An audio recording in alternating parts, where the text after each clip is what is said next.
बुलेटिनमध्ये आपल्या सगळ्यांचं पुन्हा एकदा स्वागत। बुलेटिनच्या सुरुवातीलाच बातमी, नंदुरबारच्या शहाद्यामध्ये वाका नदीवरील पूल कोसळलाय। वैजाले ते नांदेड या गावांना जोडणारा हा पूल कोसळलाय। 2 वर्षांपासून पूल धोकादायक स्थितीमध्ये होता।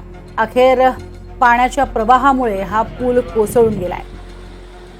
पूल धोकादायक असल्यानं या संदर्भात वारंवार गावकऱ्यांकडून निवेदन आणि तक्रारी देण्यात आलेल्या होत्या, मात्र प्रशासनाकडून जाणीवपूर्वक दुर्लक्ष करण्यात आलं। पूल नादुरुस्त असल्यानं पुलावरील अवजड वाहतूक बंद करण्यात आली होती, मात्र इतर वाहतूक ही सुरूच होती। सुदैवानं पूल कोसळत असताना कुठलंही वाहन पुलावरती नव्हतं आणि त्यामुळे मोठा अनर्थ टळला। पूल कोसळल्याची ही दृश्य आपण बघतोय। प्रशांत झवेरी आमचे प्रतिनिधी आपल्या सोबत आहेत। प्रशांत, कधीपासून मागणी केली जात होती या पुलासंदर्भात, दुरुस्ती संदर्भात, आणि कधी कोसळलाय हा पूल? नक्कीच आपण जर पाहिलं तर नंदुरबार जिल्ह्यातील शहादा शहरात गेल्या 2 दिवसापासून पावसाने जोरदार हजेरी लावली आहे।